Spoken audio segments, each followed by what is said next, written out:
Bienvenue chez les Biblionautes. Notre mission ?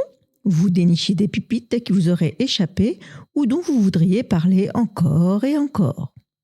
Aujourd'hui, on vous embarque pour une exploration passionnante, celle de la presse jeunesse. Comment informer les jeunes dans un monde où les écrans sont partout ? Comment capter leur attention, leur donner envie de comprendre et surtout leur apprendre à s'informer ? Parce qu'entre les réseaux sociaux, les vidéos en continu et les informations qui circulent à toute vitesse, pas toujours simple de garder le cap. Et aujourd'hui, je suis en compagnie de Laurence. Et oui, on est de retour. Donc, Laurence, qui est avec moi référente EMI pour les bibliothèques de Nancy, donc EMI, éducation aux médias et à l'information. Vous nous avez peut-être déjà entendu dans notre précédent épisode sur les écrans. Et pour nous accompagner dans cette aventure, nous accueillons un invité qui connaît très bien le sujet. Journaliste et directeur de publication des magazines Geek Junior et Otaku Manga. Bonjour Christophe Coqui. Bonjour, merci pour cette invitation. Comme c'est ta première fois dans l'émission, on a une petite tradition. Il faut que tu trouves un mot qui rime avec biblionote.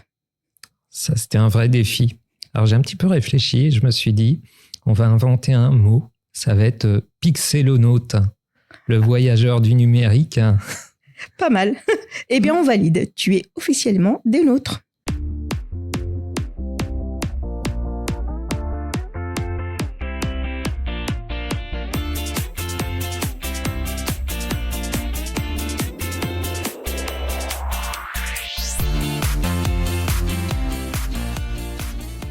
Dans cet épisode, on va parler de la presse jeunesse, de la manière dont les jeunes s'informent aujourd'hui, mais aussi des défis auxquels font face les journalistes pour capter leur attention et leur donner les clés pour comprendre le monde. Et pour enrichir les discussions, on va vous présenter aussi plusieurs ouvrages qui aident à mieux comprendre l'information et ses enjeux. Alors installez-vous bien, c'est parti!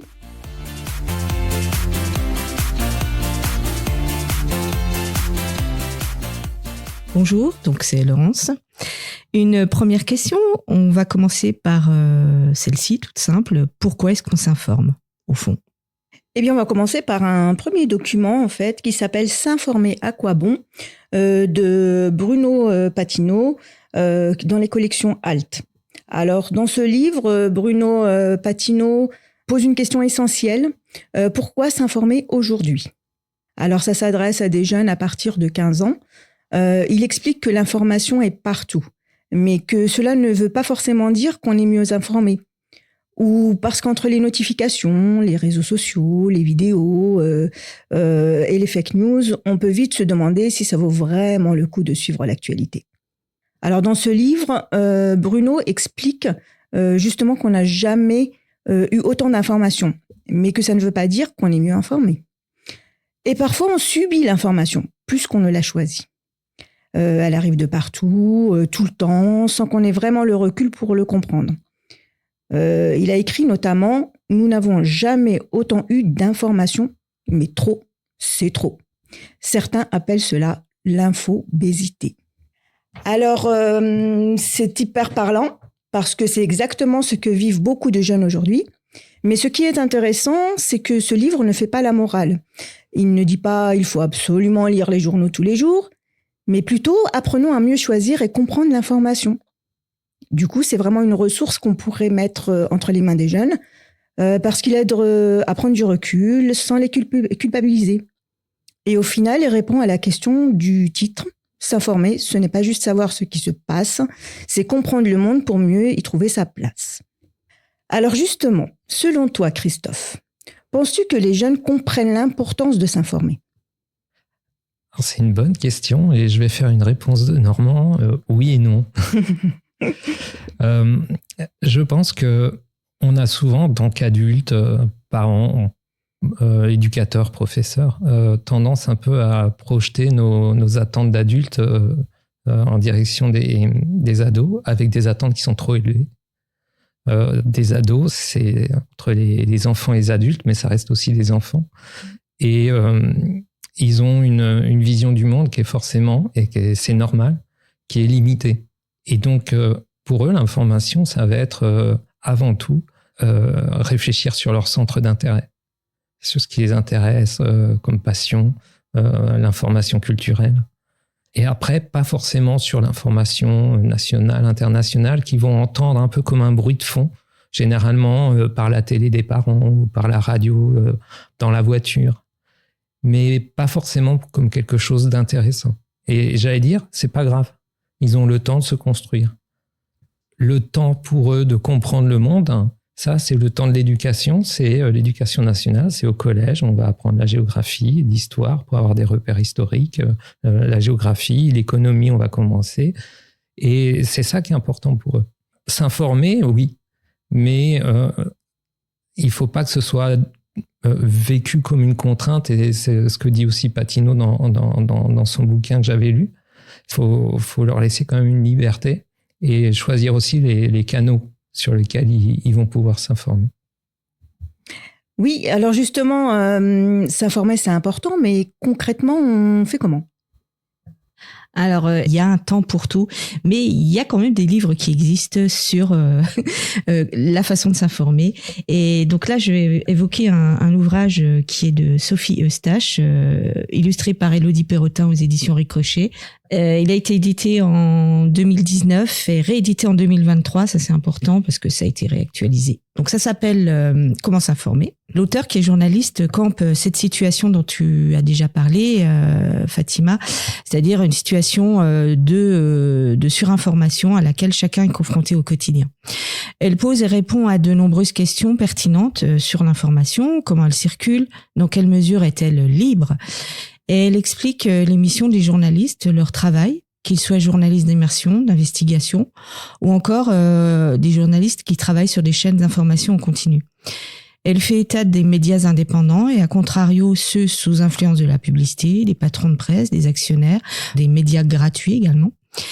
Elle évoque les limites de l'objectivité, les limites effectivement du fact-checking, donc c'est un terme anglais qui signifie la vérification des faits que le journaliste fait, mais qu'on peut aussi, nous, en tant qu'usagers de l'information, qu'on doit faire.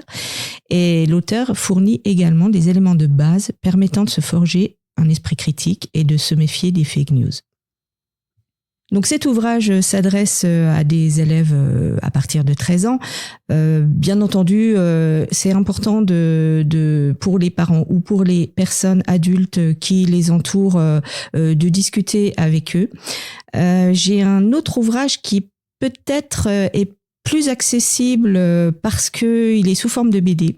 Il s'intitule « Tout pour éviter les trolls », 32 BD pour décoder les médias. C'est un ouvrage collectif aux éditions Milan qui est très bien illustré par Charlotte Martin. Il date de 2024 et on peut le proposer aux enfants de 10-11 ans. Il est plus accessible, mais ne vous fiez pas à son titre. Le sujet ne se limite pas aux trolls Internet. Donc pour vous me demandez ce qu'est un troll.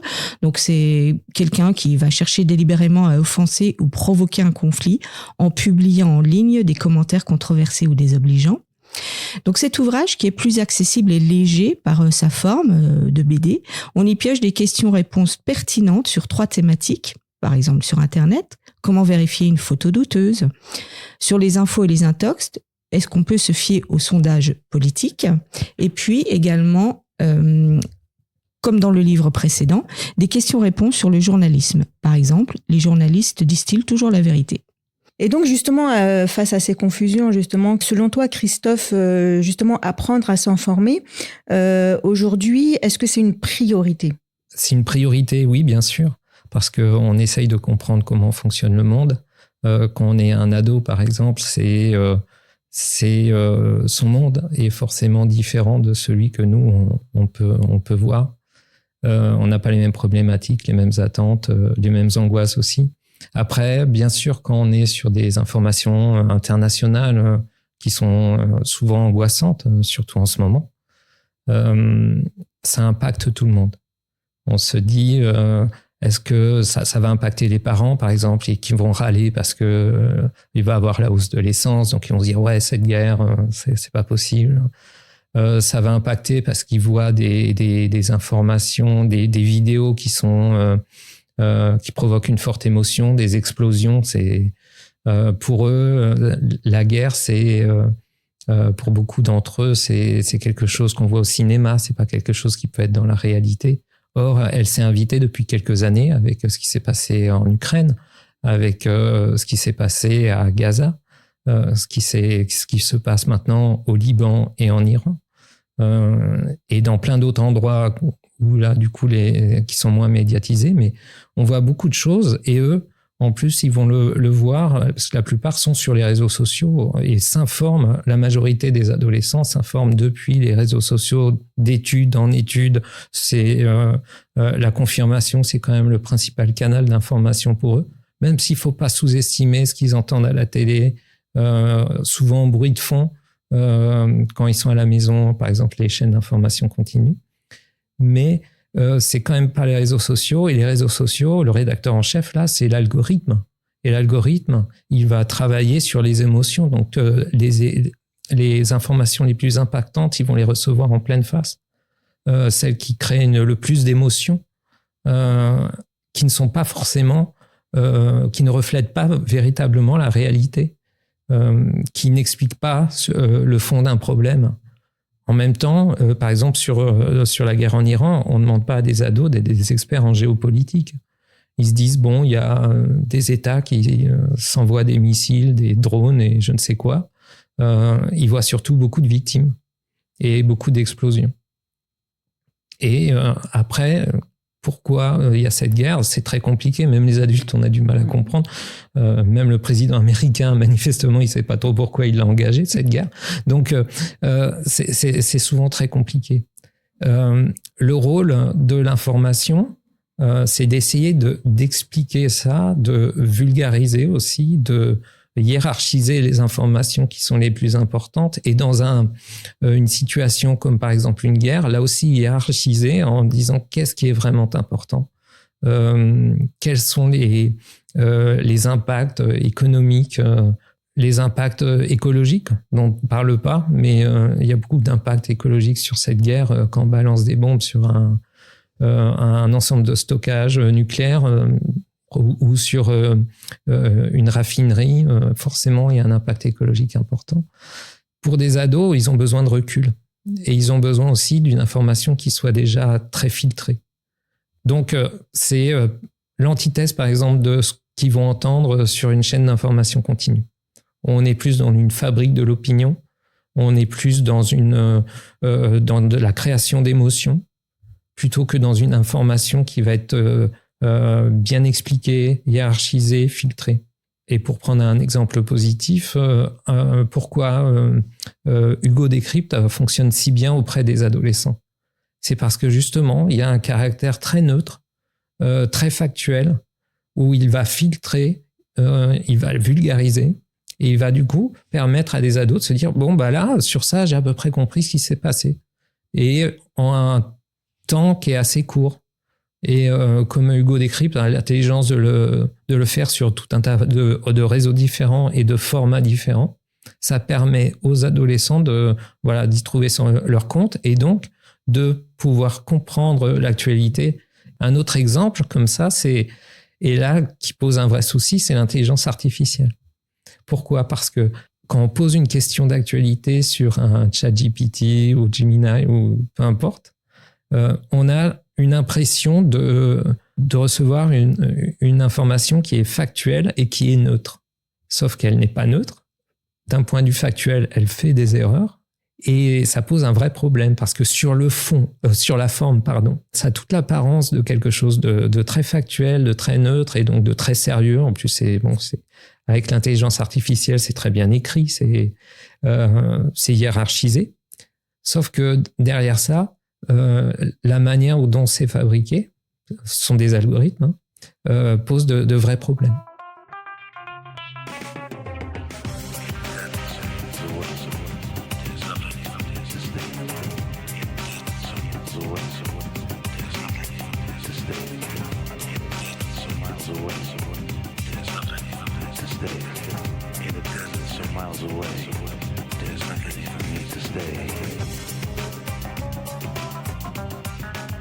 Alors là, on va vous parler d'un livre qui commence par une question que beaucoup de gens se posent, parfois en chuchotant, parfois très sérieusement.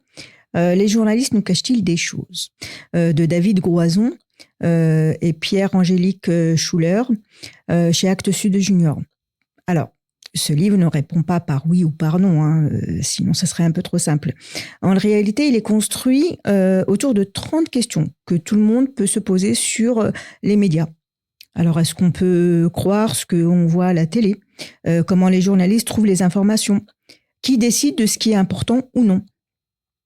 Et ce qui est vraiment intéressant, c'est que le livre explique comment travaillent les journalistes de manière très concrète.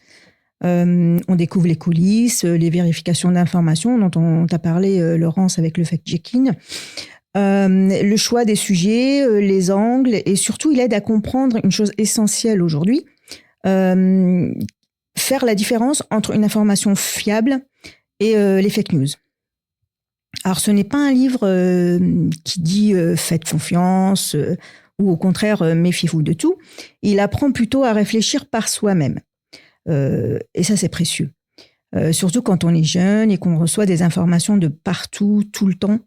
Donc voilà, avec ces questions courtes, ces réponses qui sont claires, avec des illustrations, il est facile à lire, mais attention quand même, il fait quand même bien réfléchir.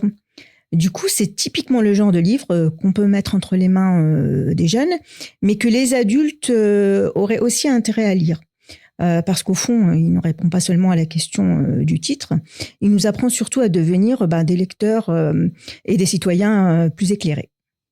Et donc, puisqu'on a un journaliste avec nous, alors Christophe, les journalistes nous cachent-ils vraiment des choses ?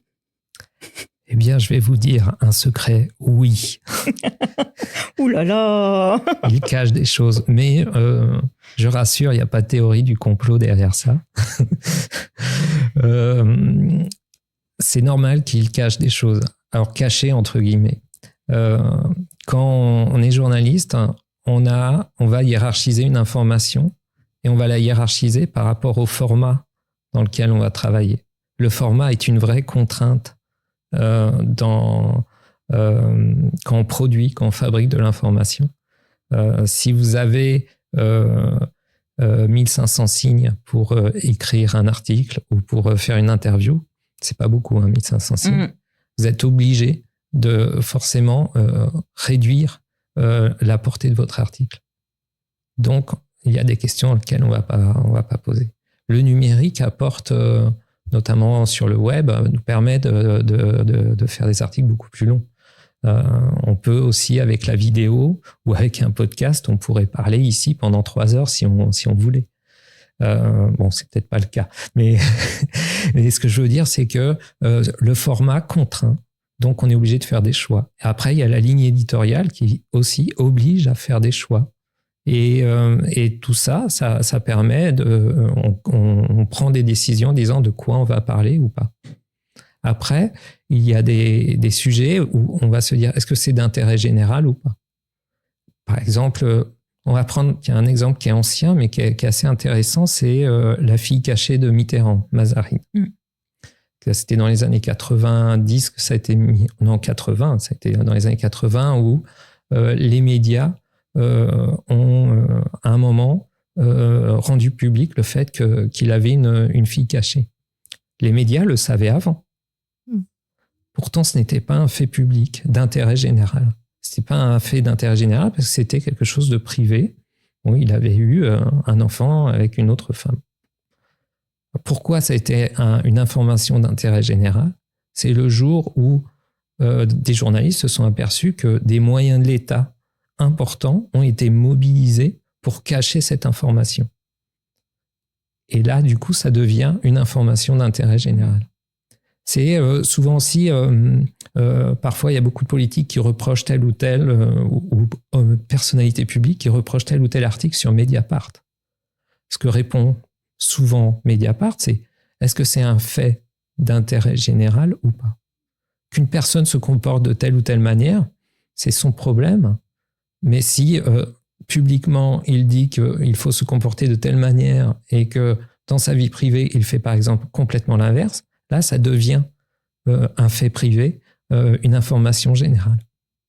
Après, c'est toute la difficulté des journalistes de se dire comment on met ça entre guillemets en scène, quelle est la limite, que ce soit pour des faits comme des exemples comme je vous ai donné là, mais aussi après pour créer son sommaire, créer sa qu'est-ce qu'on va mettre dans le journal télé d'aujourd'hui.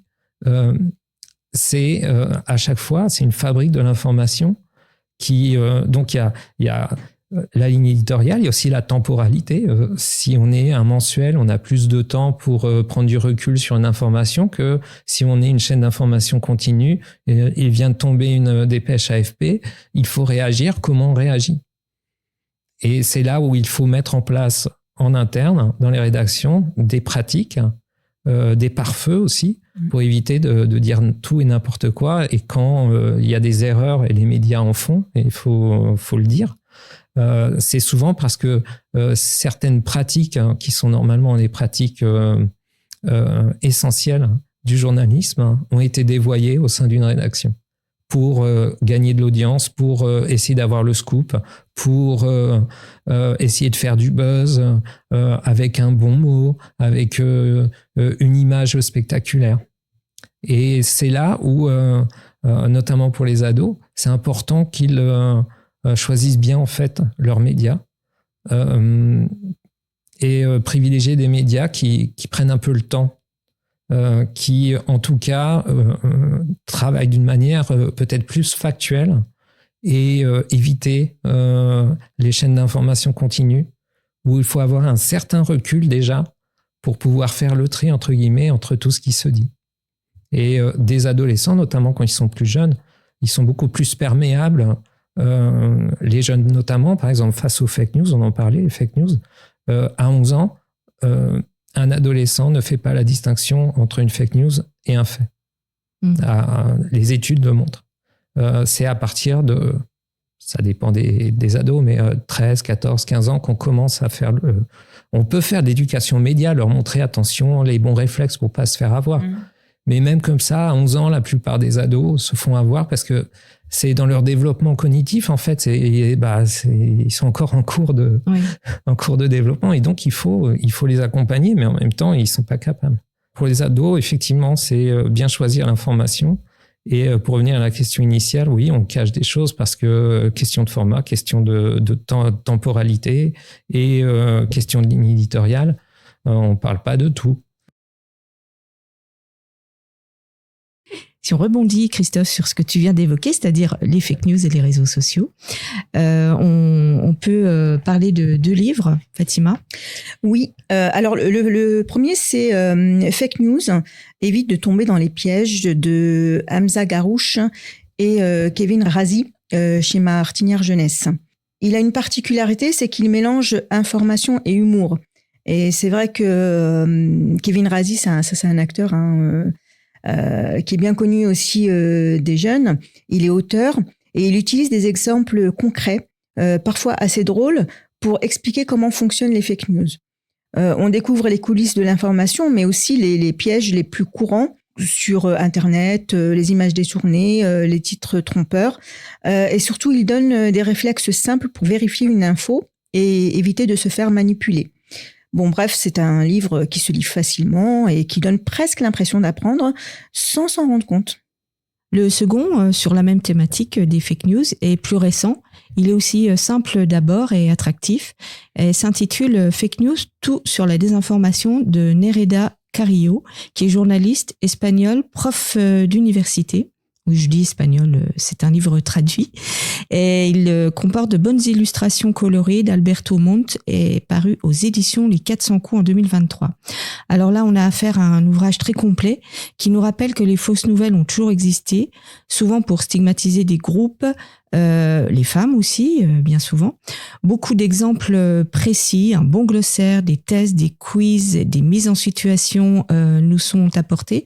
Par exemple, de mise en situation, un exercice de production de faux contenus à tester auprès de son entourage. Et ça nous montre comme il est facile de fabriquer de la désinformation. Le lexique lié à la thématique est expliqué simplement. Il est toujours illustré d'exemples pertinents et précis. Par exemple, dans un chapitre détaillé des biais, on a l'explication des biais de confirmation, des biais d'autorité, de groupe, de vérité illusoire, des biais d'ancrage, de conformité et encore de perception sélective. Ça paraît compliqué, mais franchement, moi je trouve que c'est très abordable cet ouvrage. Et l'auteur, elle apporte des conseils, des outils pour tenter de déjouer la désinformation sur les photos, les vidéos, les réseaux sociaux, les comptes de personnes. Avec ce livre, on apprend à regarder, à lire, à écouter au-delà de ce que nous consommons des contenus. Ces contenus qui sont attractifs car ils sont conçus pour provoquer des sentiments intenses, pour jouer avec nos émotions. Nerida Carillo est à l'origine d'un projet éducatif qui s'appelle Learn to Check et qui enseigne la vérification et encourage l'esprit critique.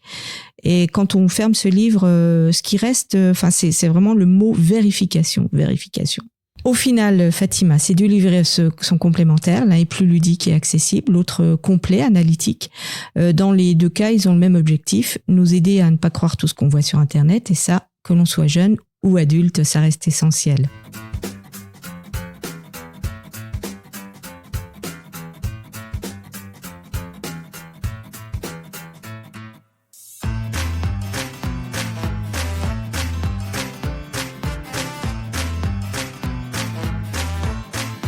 Comment les réseaux sociaux ont-ils fait évoluer notre manière de nous informer ces 10 dernières années ? La clé, c'est quand est arrivé le téléphone portable, et notamment l'iPhone. Derrière ça, les magasins d'applications et la 3G à l'époque. Et donc, l'Internet mobile. À partir de là, on était connecté en permanence. On pouvait prendre aussi, on commençait à avoir des téléphones qui permettait de prendre des vidéos et des photos de bonne qualité. Donc, on était devenus tous des journalistes en puissance parce que dès qu'on est témoin de quelque chose, on peut le partager immédiatement. On se rappelle, par exemple, c'était un avion qui s'est posé à New York sur l'Hudson, qui est une rivière, et quelqu'un qui était en train de se balader, qui prend la vidéo et qui le poste tout de suite après sur Twitter. Ça s'appelait Twitter encore. Et ça a fait le tour du monde. Depuis, ça s'est énormément développé.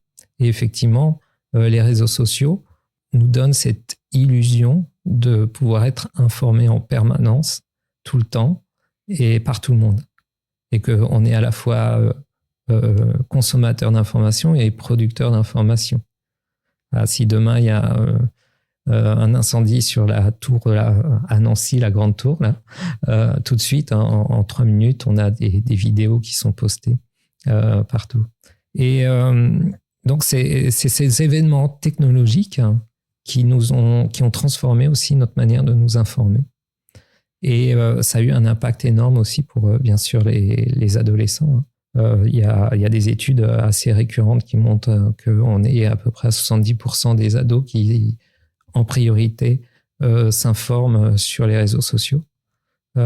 Et sur ces 70%, il y en avait à peu près 70% encore qui s'informaient depuis TikTok, par exemple. Donc, on parlait des fake news. Ça pose un problème parce qu'il n'y a pas de hiérarchisation. Comme je te disais tout à l'heure, c'est l'algorithme. Enfin, le rédacteur en chef, c'est l'algorithme.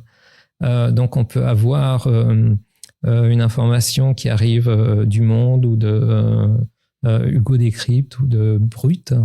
Et à côté de ça, une information qui débarque dans de ses eaux. Donc, avec tous les dangers de manipulation qui vont derrière. Et pour les adolescents, c'est une pratique normale de s'informer comme ça. Mais je reprends quelque chose que tu disais. Si les fake news, c'est quelque chose qui impacte les adolescents, les plus crédules, ce sont les personnes les plus âgées, en fait.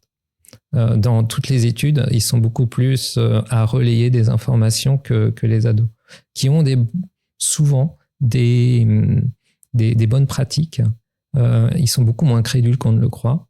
Ils se moquent aussi de ces fake news. Il y a toute une culture de l'Internet dont les ados sont friands et qui se moquent. Hein. Ils vont se moquer des politiques, ils vont se moquer de tout un tas de choses un peu qui peuvent nous paraître futiles, mais qui font aussi partie de l'actualité et qui vont repartager. Ils peuvent des fois partager une fake news, mais pour s'en moquer aussi. Alors, ils ne se rendent pas compte que par là même, ils diffusent cette fake news, mais il la relaie quand même. Il la relaie, mais en même temps, c'est pour s'en moquer. Après, c'est souvent aussi, ils vont s'en moquer via WhatsApp, directement, en conversation directe avec leurs amis. Pas forcément à redistribuer, à rediffuser sur les réseaux. D'ailleurs, les adolescents diffusent de moins en moins d'informations publiques sur leurs réseaux sociaux. Ça, c'est un fait qui est assez nouveau et qui est assez intéressant. Mm-hmm. C'est-à-dire qu'ils vont pas forcément publier leurs vidéos de vacances sur Insta. De moins en moins. Ils vont les envoyer directement à leurs amis proches. Ah, regardez, je suis là. Mais je ne vais pas le partager publiquement. Il y a de moins en moins d'informations publiques qui sont partagées par les jeunes générations. Parce qu'ils ont cette habitude, petit à petit, et ils sont nés avec cet univers-là et ils adoptent ces réflexes-là. Et ils adoptent aussi ces réflexes parce qu'entre eux, ils s'éduquent. Il y a un ado qui va balancer une photo d'une fête publiquement. Tout de suite, il va en avoir 2 ou 3 qui vont dire « Ouais, t'aurais peut-être pas dû le faire là. Tu nous l'envoies directement par Insta pour qu'on rigole ensemble, mais pas sur ton Insta public. » Chaque génération est un nouveau peuple. C'est Alexis de Tocqueville qui disait ça. Et c'est vrai, avec des pratiques qui sont différentes et qui suivent en fait, l'évolution technologique. Et les ados de maintenant ne réagissent pas de la même manière que les ados d'il y a même 10 ans. Et par rapport à l'information, c'est pareil. Ils sont très méfiants. Ils vont beaucoup plus vérifier les sources que des personnes plus âgées. Et pareil pour l'intelligence artificielle. Ils vont être beaucoup plus à faire attention. Est-ce que c'est vrai, est-ce que c'est pas vrai, que des personnes des adultes qui vont se faire avoir. En même temps, ça dépend, c'est aussi une histoire d'âge, c'est important de le dire. Jusqu'à 11-12 ans, les ados sont beaucoup plus manipulables et peuvent se faire avoir. Quand ils arrivent au collège, à partir du collège, vers 12-13 ans, ils commencent à avoir un peu plus de jugeote. Ils commencent aussi entre pairs à faire attention et à s'échanger les infos en disant est-ce que c'est vrai, est-ce que c'est pas vrai. Et ils s'éduquent comme ça. Puis après, il y a l'éducation média qui est faite aussi au collège, qui mériterait d'être encore, qu'on investisse beaucoup plus dans l'éducation média au collège. C'est pas une matière en soi, donc ça veut dire qu'il y en a, ils ont de l'éducation aux médias en 6e, en 5e, 4e, 3e, et puis il y en a d'autres sur un autre collège, ils vont avoir une demi-heure sur les 4 ans, ce qui est profondément dommage. Je pense que c'est quelque chose d'ailleurs, l'éducation média, qu'on devrait commencer en début de collège, en 6e, qui serait une éducation média et au numérique, parce que c'est le moment où ils sont en autonomie avec le téléphone portable. Et c'est le moment, on avait 2 heures de technologie, de cours de technologie en 6e, qui ont été supprimés. C'est vrai. Alors que ça aurait été 2 heures qu'on aurait pu mobiliser pour ça. Oui. Et ça aurait été super intéressant pour justement qu'ils apprennent les bonnes pratiques au moment où encore ils écoutent entre guillemets les adultes. C'est beaucoup plus simple quand ils ont 11-12 ans en 6e, 5e que quand ils commencent à avoir leur propre libre arbitre, à réfléchir par eux-mêmes beaucoup plus quand ils ont 13, 14, et puis aussi des fois se mettre en opposition aux adultes parce qu'un ado, c'est comme ça qu'il fonctionne aussi. Et là, je pense qu'on a perdu une fenêtre d'opportunité et c'est quelque chose qu'on devrait développer et qu'on ne fait pas.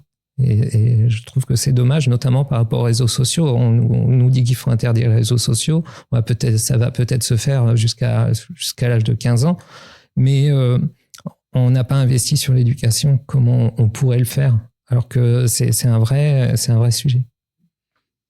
Et je rebondis aussi sur ce que tu disais, l'éducation par les pairs.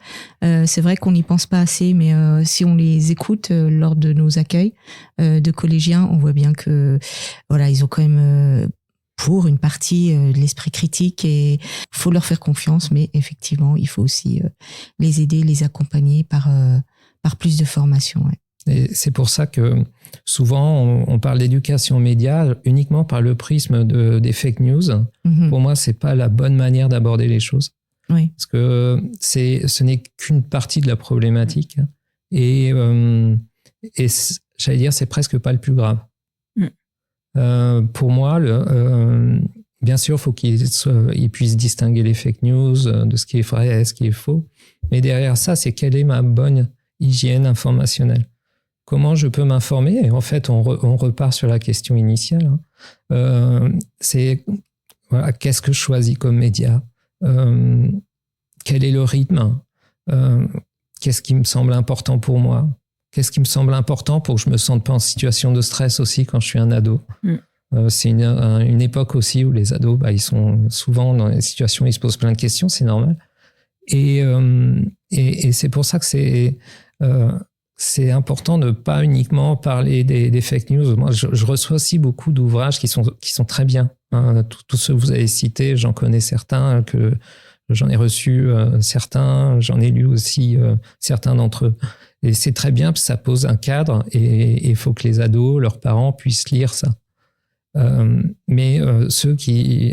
À chaque fois, des fois, je reçois encore un bouquin sur comment faire la chasse aux fake news. Je dis, ouais, c'est bien, mais au-delà de ça, faut pas aussi que pour les ados, l'information soit uniquement vue comme un risque d'avoir des fake news. Sinon, il y a le problème derrière qu'ils se disent, comme tout est potentiellement faux, je ne m'informe plus. Et ça aussi, ça serait un vrai problème. C'est ça.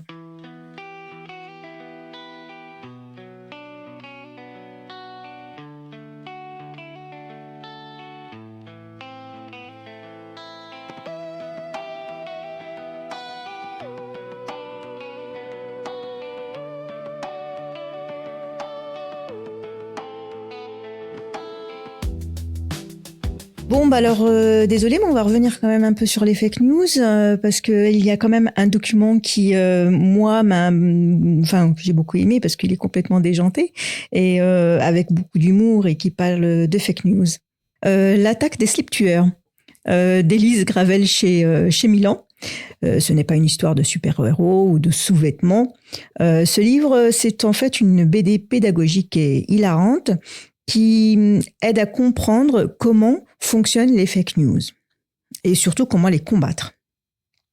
Alors, à travers des personnages qui sont fun, des situations absurdes et des dessins expressifs, Élise Gravel va nous inviter à réfléchir à un vrai problème d'actualité.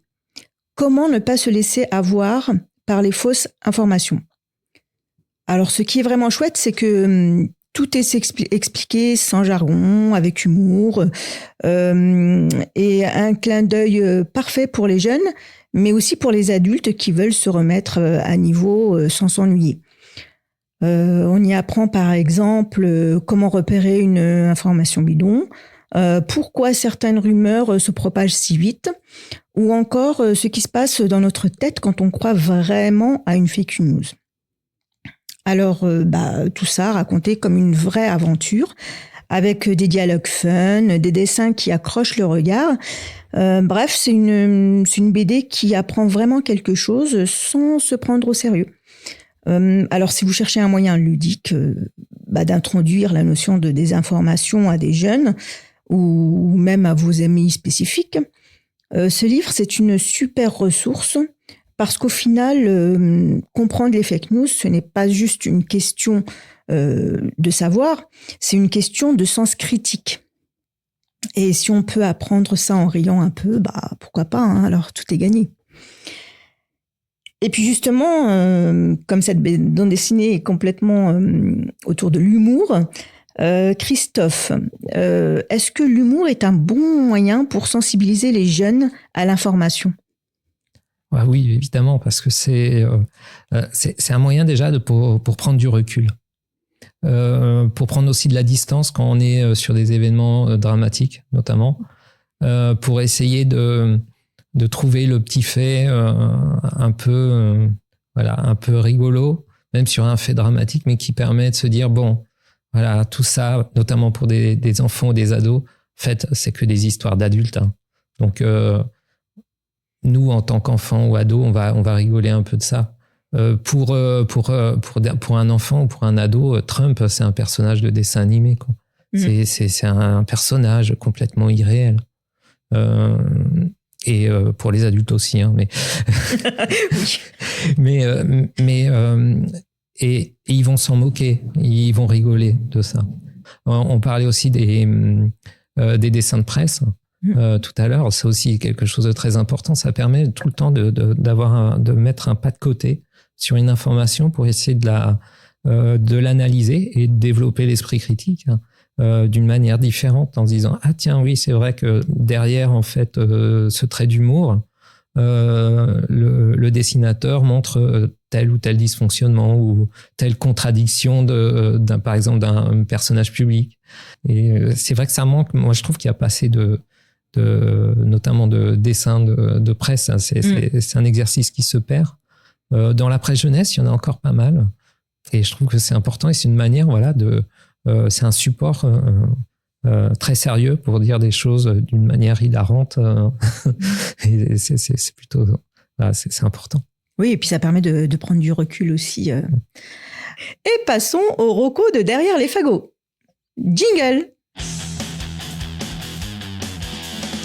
Alors Christophe. Ma recommandation. Ouais. Alors c'est une recommandation qu'on a mis dans le prochain numéro de Geek Junior, le numéro d'avril, qui va paraître dans quelques jours, qui est sous presse en ce moment. Et en fait, c'est une expo. Alors je suis désolé, c'est pas à Nancy, c'est à Paris, qui s'appelle Zoo Art Show. C'est en fait une expo de street art. Ils ont investi 4000 mètres carrés d'un édifice c'est sur le parvis de la Défense. 500 artistes de street art qui ont présenté leurs œuvres. C'est magnifique, ça coûte pas cher, hein, c'est je crois 13 euros l'entrée. Et voilà, pour tous les fans de street art, et moi je suis un vrai fan de street art, c'est vraiment un lieu incroyable à visiter absolument. Merci. Ça a l'air très tentant. C'est quand, la date ? Ça a commencé, en fait, ça devait s'arrêter et il y a un prolongement jusqu'au 28 juin. Et c'est ça la bonne nouvelle. Donc, on peut encore en profiter jusqu'à la fin du printemps. Bien. Et Laurence ? Alors, ma reco à moi, elle est complètement classique et plus que vintage. Voilà, sur Arte actuellement, on a 7 films de la période fin des 60-70 de Claude Chabrol, avec l'une de ses femmes, Stéphane Audran. Voilà, donc si vous n'avez pas peur de regarder des images qui piquent un peu les yeux par leur ancienneté, voilà, des films de Claude Chabrol sur une critique de la bourgeoisie provinciale. Moi, j'adore ça. Et si vous ne les voyez pas sur Arte, ça peut être ces films se retrouvent sur l'Immédiat Mosaïque et aussi par le biais de ces supports qu'on appelle toujours DVD et qui existent au sein du réseau Colibris. Moi, tout ce que j'ai envie de dire, c'est que on est à Nancy. Je suis une fan de basket et alors je vous recommande d'aller derrière le SLUC qui a gagné justement contre Monaco récemment, la grande équipe qui faisait peur, et le SLUC a gagné. Ouais. Eh ben super, merci à tous de nous avoir écoutés. Merci Christophe Coquille d'avoir fait le voyage jusqu'à Nancy. Merci, c'était un vrai plaisir. Et Delphine, toujours à la technique, au top, merci.